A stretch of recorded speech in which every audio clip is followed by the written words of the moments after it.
G'day, I'm Kevin Young.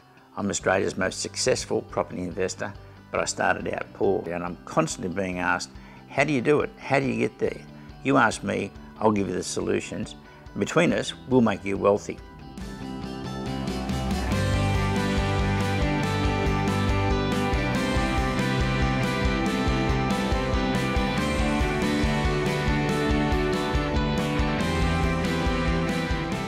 Some more good questions, and the first one is from David Jolly.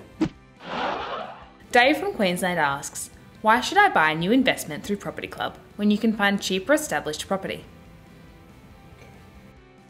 Great question, Dave, and that's why 90% of property investors can only ever buy one. You might recall there's a pop star that went bankrupt some years ago, and that's because he had bought cheaper established properties thinking it was cheaper, and they are to buy, but they're not cheaper to hold.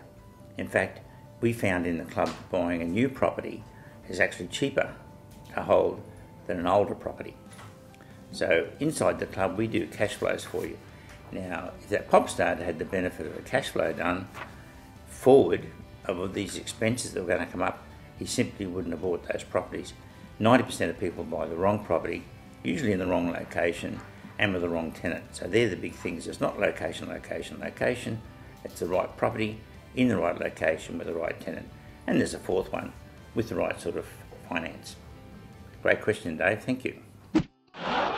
Abdon from Victoria asks, I work full-time and have held one property for the last 4 years. At the moment, the body corp I pay is over $5,000 a year. All my tax return goes back into expenses on the property. Do you think in this case it's a good idea to sell and buy something else, or to continue to hold the property? Abdon, the reason you bought property was to help yourself in retirement, help you avoid the pension, and you know that superannuation is only going to look after you for 5 years before you're forced to get the pension. So let's look at the facts here. Say your property's worth $400,000, eventually it's going to double to $800,000, you've made $400,000 profit. Now look back at the $5,000 you're paying in body corporate. It's sort of a tiny comparison, isn't it?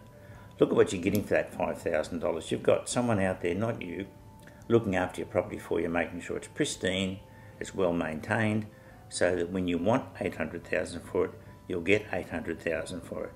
So what I'd suggest you do though, are you maximising your deductions? Are you paying too much to the bank? How you do that, get back to your mentor. It's a free charge. We'll do a cap for you. This is a cash flow, and that will show you how to make sure you're not paying too much for your property, and you're going to have a great property when it doubles and a great retirement. Now my first property cost me $7,200.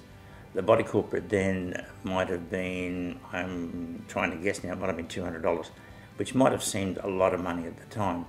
The property now is worth over $400,000. All I care about is that it's been well maintained through that period, a great return on the $200. So look at the big picture.